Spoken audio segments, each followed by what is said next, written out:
नमस्कार मित्रों, स्वागत है आप सभी का अपने चैनल पर। रीट राजस्थान अध्यापक पात्रता परीक्षा 2024 फरवरी 2025 में एग्ज़ाम है 27 फरवरी को। उसमें एक सिलेबस में नवीन टॉपिक जोड़ा गया आरबीएसई द्वारा, जो है नवीन शिक्षा नीति 2020 एनईपी 2020, जो न्यू शिक्षा नीति है, एजुकेशन पॉलिसी, वो टॉपिक जोड़ा गया। तो उसमें उस टॉपिक रिलेटेड ये संपूर्ण आपके नोट्स हुए हैं और क्वेश्चन होंगे 80 के लगभग। इस नोट्स और इन क्वेश्चनों के बाहर आपका एक भी सवाल नहीं जाएगा। इसको आप रट डालो। ये मैं संपूर्ण अभी इस क्लास में डिस्कस करेंगे न्यू एजुकेशन पॉलिसी 2020 के बारे में। बहुत अच्छे नोट्स है, इसकी पीडीएफ आपको टेलीग्राम पर मिल जाएगी। मैं डिस्क्रिप्शन टेलीग्राम लिंक दे दूंगा, आप ज़रूर जुड़े। दोनों लेवल 1 और लेवल 2 दोनों के लिए बेहतरीन ये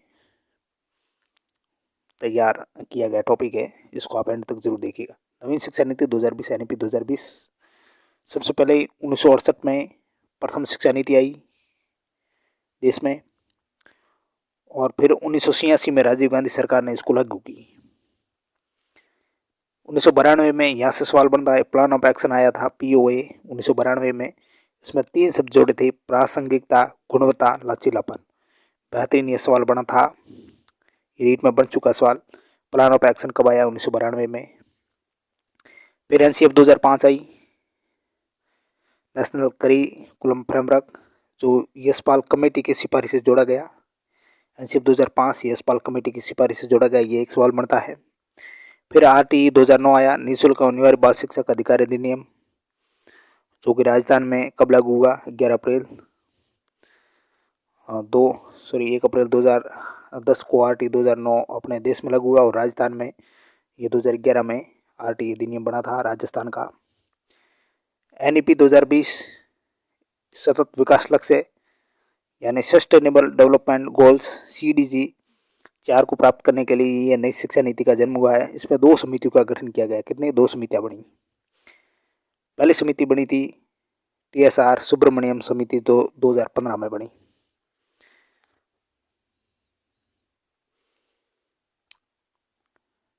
टीएसआर सुब्रमण्यम समिति 2015 में। इस समिति के अध्यक्ष कौन थे? स्वर्गीय टीएसआर सुब्रमण्यम, जो पूर्व कैबिनेट सचिव थे। सतत विकास एजेंडा के तहत प्रत्येक राष्ट्र को सार्वभौमिक, गुणवत्तापूर्ण और प्रारंभिक शिक्षा की व्यवस्था सुनिश्चित करने के लिए सुब्रमण्यम समिति का गठन किया गया, और इस समिति ने अपना सुझाव मई 2016 में प्रस्तुत किया था। यानी 2 समिति। पहली समिति बनी थी टीएसआर सुब्रमण्यम समिति, जो 2015 में बनी। फिर उसके बाद दूसरी समिति बनी के कस्तूरीरंगन समिति, जो 2017 में बनी। कब बनी? 2017 में। जून 2017 में वैज्ञानिक और पद्म विभूषण प्राप्त डॉक्टर कृष्णा स्वामी कस्तूरीरंगन की अध्यक्षता में इस कमेटी का गठन हुआ था, और इस समिति ने मई 2019 में रिपोर्ट सौंपी।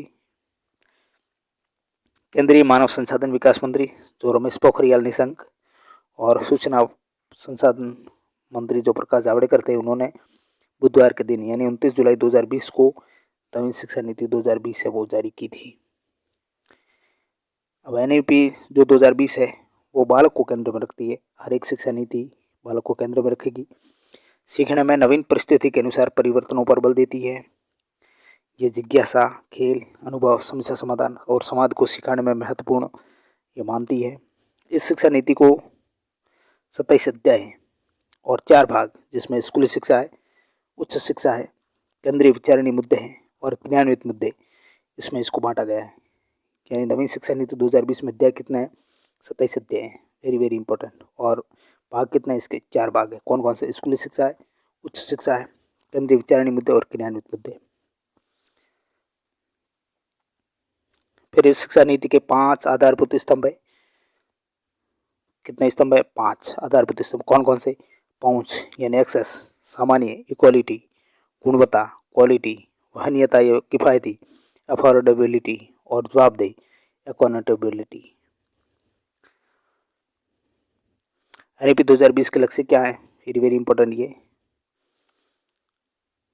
2030 तक भारत में बिना भेदभाव के सार्वभौमिक और गुणवत्तापूर्ण शिक्षा की पहुंच सुनिश्चित करना। वेरी वेरी इंपॉर्टेंट ये टारगेट है 2020 का। नवीन शिक्षा नीति 2020 के सिद्धांत कौन कौन से? पहला सिद्धांत है हर बच्चे को विशिष्ट क्षमताओं की स्वीकृति, पहचान और उसके विकास हेतु प्रयास करना।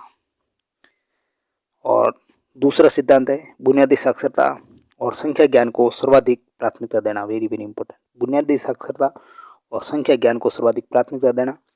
और निपुण भारत अभियान के तहत कक्षा 3 तक या 9 वर्ष तक साक्षरता व संख्या ज्ञान को प्राथमिकता देना।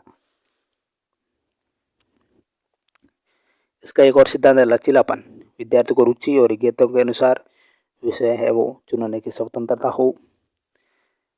एक और सिद्धांत है संबद्धता, यानी सभी ज्ञान की एकता और अखंडता सुनिश्चित करने के लिए सभी विषयों को जोड़कर पढ़ाना। और एक और सिद्धांत है अवधारणात्मक समझ कर जोर देना, या रटने व केवल परीक्षा पर बल देने का ये विरोध करता है। और रचनात्मक व तार्किक सोच, तार्किक निर्णय लेने व नवाचारों पर बल देना। नैतिकता, मानवीय और संवैधानिक मूल्यों पर बल देना। इसके अलावा बहुभाषिकता है, प्रारंभिक शिक्षा मातृभाषा में देते हुए बहुभाषिकता पर बल देना। प्रारंभिक शिक्षा मातृभाषा में होगी। जीवन कौशल पर बल देना, ये इनके सिद्धांत है। इसके अलावा नवीन शिक्षा नीति का सिद्धांत है सीखने के लिए सतत मूल्यांकन पर जोर देना, तकनीकी के यथासंभव उपयोग पर जोर देना, विविधता और स्थानीय परिवेश के लिए एक समान प्रभाव देना, सभी शैक्षणिक निर्णयों की आधारशिला के रूप में पूर्ण क्षमता और समावेशन तथा शिक्षा को लोगों की पहुंच और सामर्थ्य के दायरे में रखना, और शिक्षकों और संकाय को सीखने की प्रक्रिया का केंद्र मानना। ये NEP 2020 के सिद्धांत है। और नवीन शिक्षा नीति 2020 के और सिद्धांत है वो है अखंडता, पारदर्शिता और संसाधन कुशलता। ऑडिट के लिए हल्का लेकिन प्रभावी नियम ढांचा बनाना। इसके अलावा उत्कृष्ट सरकार का शोध, निरंतर व नियमित परिवर्तन के लिए अनुसंधान पर बल देना। भारतीय जड़ों और गौरव से बनते रहने पर बल देना।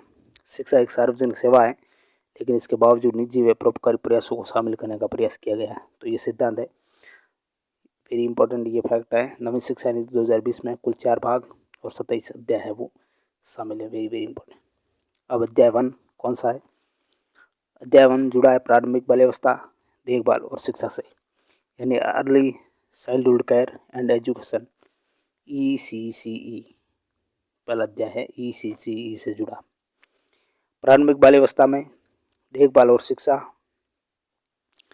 को सीखने की नींव कहा जाता है। प्रारंभिक बाल्यावस्था, देखभाल और शिक्षा जो सीखने की प्रारंभिक नींव है, इसका लक्ष्य 2030 तक रखा गया है। यानी 2030 तक प्रारंभिक शिक्षा हो जानी चाहिए संपूर्ण, जिसमें शिक्षा औपचारिक और अनौपचारिक दोनों माध्यम से दी जाएगी। अनौपचारिक शिक्षा है वो 3 से 6 वर्ष के बालक के लिए बाल वाटिका के माध्यम से होगी, और औपचारिक शिक्षा है वो 6 से 8 वर्ष के बालक को यानी कक्षा 1 व 2 के माध्यम से होगी। और कब तक पूर्ण हो जाएगी? 2030 तक। बच्चों के मस्तिष्क का 85% विकास है वो 6 वर्ष की अवस्था से पूर्व ही हो जाता है। 3 वर्ष के बच्चों को शिक्षा यानी 3 + 4 + 5। इसका उद्देश्य बच्चों के सर्वांगीण पहलू का विकास करना है। NCERT द्वारा 8 वर्ष की आयु तक के सभी बच्चों के लिए 2 भागों में प्रारंभिक बाल्यावस्था की शिक्षा का विकास किया जाएगा। NCERT द्वारा 8 वर्ष की आयु तक के सभी बच्चों के लिए 2 भागों में प्रारंभिक बाल्यावस्था होगी, यानी इसमें 2 सब फ्रेम होंगे, वर्ष 0 से 3 और फिर 3 से 8। ECC के माध्यम से आंगनवाड़ी यानी बाल वाटिका में अनौपचारिक शिक्षा होगी। आदिवासी क्षेत्र के आश्रम शालाओं में और पूर्व प्राथमिक विद्यालय होंगे। आंगनवाड़ी से जुड़े प्राथमिक विद्यालय में शिक्षा प्रदान की जाएगी, यानी अनौपचारिक शिक्षा मिलेगी आंगनवाड़ी और बाल वाटिका के तहत। आदिवासी क्षेत्र में आश्रम शालाओं में होगी, पूर्व प्राथमिक विद्यालयों में होगी और आंगनवाड़ी में होगी। 5 वर्ष की आयु से पहले हर बच्चा एक प्रारंभिक कक्षा यानी बाल वाटिका में स्थानांतरित हो जाएगा। तो पहला अध्याय प्रारंभिक बाल्यावस्था से जुड़ा हुआ, ECCE से जुड़ा हुआ। फिर सेकेंड अध्याय है बुनियादी साक्षरता और संख्या ज्ञान से जुड़ा हुआ, यानी FLN, foundational literacy and numeracy. सीखने के लिए एक तात्कालिक आवश्यकता और पूर्व शर्त है, यानी कक्षा 3 तक के प्रत्येक बालक जो 3 से 9 वर्ष तक होता है उसको सार्वभौमिक मूलभूत साक्षरता यानी पढ़ना लिखना अंक गणित आना चाहिए और संख्या ज्ञान होनी चाहिए। उसको कब तक प्राप्त करना होगा? 2025 तक। सामान्य विद्यालय में छात्र शिक्षक अनुपात कितना होगा? 30:1 से कम नहीं होना चाहिए। और पिछड़े व दुर्बल विद्यालय में छात्र शिक्षक अनुपात कितना होगा? 25:1 से कम नहीं होना चाहिए। बच्चा दूसरे बच्चे को पढ़ाएगा और बच्चों के स्वास्थ्य का ध्यान रखते हुए स्वास्थ्य कार्ड भी जारी किया जाएगा। ये ध्यान रखना, सामान्य विद्यालय में छात्र शिक्षक अनुपात कितना होगा, 30:1 होगा। और पिछड़े हुए दुर्बल विद्यालय में छात्र शिक्षक अनुपात 25:1 होगा, यानी 25 छात्र पर एक शिक्षक। अब अध्याय तीसरा है जुड़ा हुआ है, वो ड्रॉप आउट बच्चों की संख्या कम करना और सभी स्तरों पर शिक्षा की सार्वभौमिक पहुंच है वो सुनिश्चित करना। 2030 तक, कब तक, 2030 तक प्री स्कूल से माध्यमिक स्तर तक 100% सकल नामांकन अनुपात होना चाहिए, यानी ग्रॉस एनरोलमेंट रेटियो यानी GER है वो 2030 तक संपूर्ण होनी चाहिए 100%। और ड्रॉप आउट दर को कम करना होगा। National institute of open school है NIOS और स्टेट ओपन स्कूल है SOS द्वारा A, B व C लेवल के पाठ्यक्रम जो कक्षा 10 व 12 के समकक्ष होंगे। सामाजिक आर्थिक वंचित वर्ग पर विशेष बल होगा। अध्याय 4 स्कूल में पाठ्यक्रम और शिक्षण शास्त्र से जुड़ा हुआ है। अधिगम समग्र एकीकृत आनंददायी और रुचिकर होना चाहिए। राष्ट्रीय शिक्षा नीति 2020 जो अनुशंसित स्कूली शिक्षा की संरचना किस प्रकार की, 5+3+3+4, वेरी वेरी इंपॉर्टेंट है ये। स्कूली शिक्षा की संरचना कैसी होगी, 5+3+3+4। अब कौन कौन सी है, पहली होगी फाउंडेशनल स्टेज जो उम्र 3 से 8 वर्ष तक होती है। यह 3 वर्ष आंगनवाड़ी और प्री स्कूल के लिए और 2 वर्ष कक्षा 1 व 2 यानी प्राथमिक स्कूल के लिए। तीव्र मस्तिष्क विकास, खेल और समखोज आधारित सीखना इसमें शामिल है। यानी पहली फाउंडेशनल स्टेज होगी 3 से 8 वर्ष तक, यानी पहले 5 जिसमें 3 वर्ष तो आंगनवाड़ी में बच्चा रहेगा यानी प्री स्कूल में रहेगा, और फिर 2 वर्ष तक कक्षा 1 व 2 जो प्राथमिक स्कूल होती है उसमें रहेगा, यानी ये 5 वर्षीय हो गए। इसमें तीव्र मस्तिष्क विकास, खेल, समखोज आधारित सीखना ऐसा सिखाया जाएगा आंगनवाड़ी में और कक्षा 1 व 2 में। फिर दूसरी है वो स्टेज होगी प्री स्टेज, इसमें उम्र है 8 से 11 वर्ष। पहले 3 से 8 हो गई, इसमें 8 से 11 वर्ष। ये भी ध्यान रखना स्टेज में कितनी उम्र है और कितनी कक्षा शामिल है, कितने वर्ष शामिल है, इस प्रकार पूछा जा सकता है। प्री स्टेज में इतना गहरा से नहीं पूछेंगे, लगभग ये सवाल आ जाएगा। स्कूली शिक्षा की संरचना 5+3+3+4, ये आया भी है सवाल और आगे भी यही आएगा। दूसरी स्टेज प्रिपरेटरी स्टेज जिसमें उम्र 8 से 11 वर्ष है, जो कक्षा 3 से 5 के बच्चों के लिए, यानी ये 3 कक्षा 3, 4 और 5। इसमें पाठ्यक्रम पढ़ना होगा, लिखना होना, बोलना, कला, शारीरिक शिक्षा, भाषा, गणित व विज्ञान शामिल है। फिर मिडिल स्कूल स्टेज होगा जो उम्र है 11 से 14 वर्ष, इसमें कक्षा 6 और 8, कक्षा 6, 7, 8 ये 3 होगा, यानी ये 3 इसमें शामिल है। इसमें विषय अवधारणाओं को सीखना, पाठ्यक्रम में अमूर्त अवधारणा, विज्ञान, गणित, कला, खेल, सामाजिक विज्ञान, मानविकी और व्यावसायिक विषय होंगे। तो इस प्रकार 5+3+3 हो गई। फिर आगे हाई स्कूल सेकेंडरी स्टेज होगा जो कि 14 से 18 वर्ष की एज तक, कक्षा 9 से 12, यानी पहला फेज है वो कक्षा 9 से 10 और दूसरा फेज कक्षा 11 से 12 के बच्चों के लिए। 9, 10, 11, 12 ये 4 ये हो गई। स्कूली संरचना की बात कर रहे हैं, 5+3+3 जो +4 है वो 4 ये हैं कक्षा 9 से 12 तक। इसके पाठ्यक्रम में गहराई होगी, आलोचनात्मक सोच होगी, जीवन आकांक्षा पर ध्यान होगा और विषय चुनाव का लचीलापन होगा। अब देखो इम्पोर्टेंट फैक्ट है, राजस्थान राज्य में 20 अक्टूबर 2022 को फाउंडेशनल स्टेज का कार्यक्रम NCFS के तहत शुरू कर दिया गया है। विद्यार्थियों के समग्र विकास पर बल, कोर्स चुनाव पर बल देना, बहुभाषावाद और भाषा की शक्ति विकसित होना, योगात्मक आकलन के स्तर पर रचनात्मक आकलन को बढ़ावा देना, रचनात्मक आकलन होगा। इसके अलावा राष्ट्रीय आकलन केंद्र द्वारा 360 डिग्री प्रोग्रेस कार्ड बनेगा और राष्ट्रीय मूल्यांकन केंद्र है वो परख होगा, वेरी वेरी इंपॉर्टेंट। परख की फुल फॉर्म भी ध्यान रखना, PRAS इनका क्या फुल फॉर्म है, performance assessment review and analysis of knowledge for holistic development, यानी समग्र विकास के लिए ज्ञान का प्रदर्शन, मूल्यांकन, समीक्षा और विश्लेषण, वेरी वेरी इंपॉर्टेंट ये। इनके हिंदी अर्थ क्या है और इंग्लिश में परख का फुल फॉर्म क्या है, ये वेरी वेरी इंपॉर्टेंट यहाँ सवाल बन सकता है। प्रतिभाशाली बच्चों के लिए संवर्धन सामग्री होगी, विभिन्न प्रोजेक्ट सर्कल होंगे और ओलंपियाड प्रतियोगिता का भी आयोजन होगा, ओलंपियाड प्रतियोगिता होगी। राष्ट्रीय मूल्यांकन केंद्र का नाम क्या है ये भी पूछा जा सकता है, तो परख। अब अध्याय 5 है शिक्षक।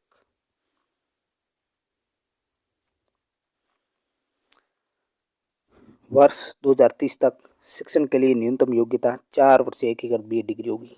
2030 तक शिक्षण के लिए न्यूनतम योग्यता केवल 4 वर्ष की एकीकृत बीए डिग्री ही होगी। प्रत्येक शिक्षक को प्रतिवर्ष लगभग 50 घंटे का सतत व्यावसायिक का CPD में हिस्सा लेना होगा। 4 वर्ष एकीकृत बीएड में ग्रामीण क्षेत्रों को मेरिट आधारित छात्रवृत्ति दी जाएगी। किसी विशेष परिस्थिति में ही शिक्षक का ऑनलाइन सॉल आधारित स्थानांतरण होगा। शिक्षक पात्रता परीक्षा यानी टेट है वो विस्तृत और मजबूत होगी। ग्रेड 3, सेकंड ग्रेड और फर्स्ट ग्रेड में भी इसको लागू किया जाएगा।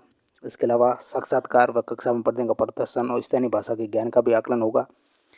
ये शिक्षक से संबंधित है, ये आपको इम्पोर्टेंट बनता है, ये ध्यान रखना। शिक्षकों की भर्ती के लिए स्कूल परिसर की स्थापना होगी। शिक्षकों को गैर शिक्षण गतिविधियों से मुक्त किया जाएगा।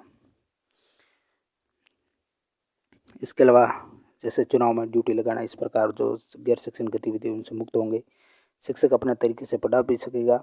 शिक्षकों कैरियर मैनेजमेंट प्रोग्रेस यानी CMP हेतु उनकी पदोन्नति और वेतन वृद्धि होगी और इन्हीं संस्थाओं द्वारा 2 वर्षीय BEd डिग्री भी दी जाएगी। NCTE द्वारा NCERT के परामर्श से एक नवीन अध्यापक शिक्षा हेतु राष्ट्रीय पाठ्यक्रम रूपरेखा और national professional standards for teacher यानी NPST भी तैयार होगा। अध्याय 6 है समतामूलक और समावेशी से जुड़ा हुआ, यानी NP में ये सिफारिश की गई है कि शैक्षिक रूप से, सामाजिक और आर्थिक रूप से वंचित जो बड़ी आबादी वाले कुछ क्षेत्र है उसमें विशेष शिक्षा क्षेत्र यानी स्पेशल एजुकेशन जोन घोषित होगा। इसके अलावा शिक्षा सभी के लिए अधिगम होगी। सामाजिक आर्थिक रूप से वंचित समूह और शिक्षा देने के लिए परिवहन होंगे। निःशुल्क आवास होगा। सहायक उपकरण उपलब्ध करवाना भी उद्देश्य है।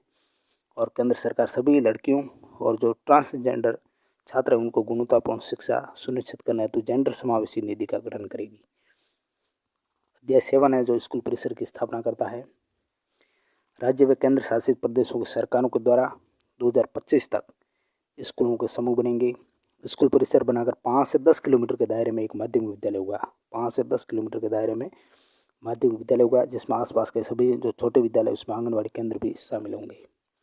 इसके अलावा इसका सर्वप्रथम जो सुझाव है वो कोठारी शिक्षा आयोग 1966-66 में दे दिया गया था, लेकिन इसको लागू नहीं किया। अब इसका नेतृत्व कौन करेंगे? CDEO और CBEO करेंगे। Very very important. इसके अलावा हर जिले पर राज्य को प्रोत्साहन किया जाएगा वो बल भवन स्थापित करे। अब अध्याय 8 है जो जुड़ा हुआ है स्कूल शिक्षा के लिए मानक निर्धारण और प्रमाणन। सार्वजनिक शिक्षा प्रणाली के सेवा प्रावधान और शैक्षिक संचालन की जिम्मेदारी स्कूल शिक्षा निदेशालय की होगी। इसके अलावा राज्य और केंद्र शासित प्रदेशों द्वारा जो स्कूल स्टैंडर्ड अथॉरिटी की स्थापना की जाएगी, जो न्यूनतम व्यावसायिक और गुणवत्ता मानक का निर्धारण होंगे। SCERT यानी CET है जो हितधारकों के साथ व्यापक परामर्श के बाद स्कूल गुणवत्ता मूल्यांकन और प्रत्यायन फ्रेमवर्क भी विकसित करेगा। राजस्थान में CET का मुख्यालय कहाँ है आप जरूर बताइएगा। राज्य विद्यालय मानक प्राधिकरण भी बनाया जाएगा, जिसके द्वारा बनाए गए मानकों का पालन सभी विद्यालयों को करना होगा और राज्य में अकादमी मानक और पाठ्यक्रम सहित शैक्षणिक मामले RSCERT के नेतृत्व में होंगे। अब नई शिक्षा नीति 2020 के जो अंतिम प्रारूप है उसमें शामिल नई बातें क्या हैं? कक्षा 1 से 12 के छात्रों को महीने में 10 दिन बस्ता नहीं लाना होगा। इसके अलावा कक्षा 1 और 2 के विद्यार्थियों के लिए क्लास वर्क के लिए नोटबुक, कक्षा 3 से 5 के लिए 2 नोटबुक रखनी होगी।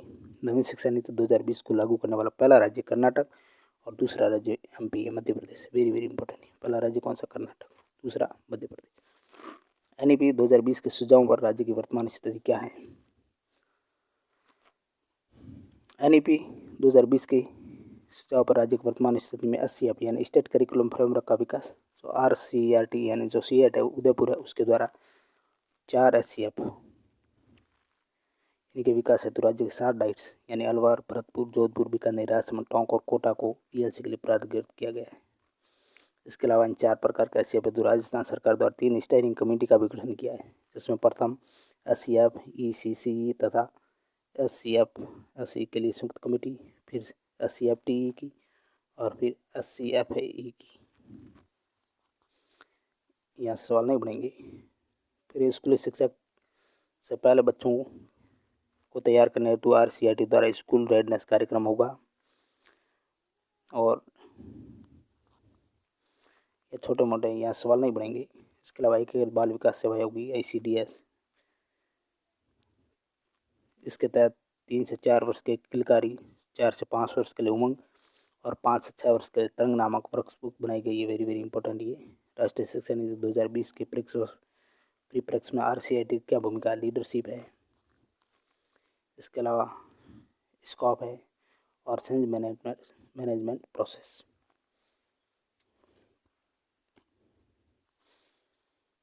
इसके अलावा NEP 2020 को राज्य में क्रियान्वयन करने हेतु राजस्थान सरकार यानी प्रशासनिक सुधार अनुच्छेद 3 विभाग के द्वारा समूह है निम्न क्रियान्वयन समिति का गठन किया जाएगा। समितियां हैं। अब विशेष तथ्य इंपॉर्टेंट फैक्ट कौन कौन से हैं। राजस्थान में महिला और बाल विकास मंत्रालय द्वारा 62,022 आंगनबाड़ी या मिनी आंगनबाड़ी केंद्रों का संचालन किया जा रहा है, यानी 62,022 आंगनबाड़ी या मिनी आंगनबाड़ी केंद्र चल रहे हैं। ECCE को लागू कर दिया है। बुनियादी साक्षरता और संख्या ज्ञान कक्षा 1 व 2 में 8,436 विद्यालयों में ABL किट है वो दे दिया गया। राजस्थान में नई शिक्षा नीति के लिए एक सार्थक योजना के माध्यम से 1 वर्ष की क्रियान्वयन योजना का निर्माण किया जाएगा। स्कूल परिसर की स्थापना की गई है। असेसमेंट सेल की भी स्थापना हुई है। अब ये संपूर्ण सवाल हैं, कम से कम 80 के आसपास सवाल हैं। ये सवाल हम देखेंगे नेक्स्ट पार्ट 2 इसका होगा अपलोड, उसमें देखेंगे। बेहतरीन क्वेश्चन है, MCQ 80 के आसपास है। ऊपर जो भी पढ़ा है उसमें सार इस क्वेश्चन में आ जाएगा, आप जरूर आंसर करना। पहला क्वेश्चन है NEP नेशनल एजुकेशन पॉलिसी 2020 या नई शिक्षा नीति 2020 किसने तैयार की है, तो के कस्तूरी रंगन समिति ने। सेकेंड क्वेश्चन NEP 2020 के अध्यक्ष कौन है, डॉक्टर के कस्तूरी रंगन। GDP का कितना % केंद्र सरकार द्वारा नई शिक्षा नीति 2020 में खर्च किया जाएगा, वेरी वेरी इंपॉर्टेंट, 6%। चौथा क्वेश्चन पाठ्यक्रम को छात्र के संज्ञानात्मक विकास के अनुसार 4 चरणों में विभाजित किया गया। इसका सही अनुक्रम क्या है, पहला मूलभूत चरण, फिर प्रारंभिक चरण, फिर मध्यम चरण और फिर माध्यमिक चरण। तो ये 4 चरण होंगे। तो इस प्रकार आगे और सवाल हम पार्ट 2 में देखेंगे। क्लास कैसी लगी जरूर लाइक करें और PDF प्राप्त करने के लिए टेलीग्राम जरूर ज्वाइन करें और हमारे साथ जुड़े रहें। इसका पार्ट 2 जरूर देखिएगा जो सवालों आधारित होगा, MCQ आधारित। Thank you very much.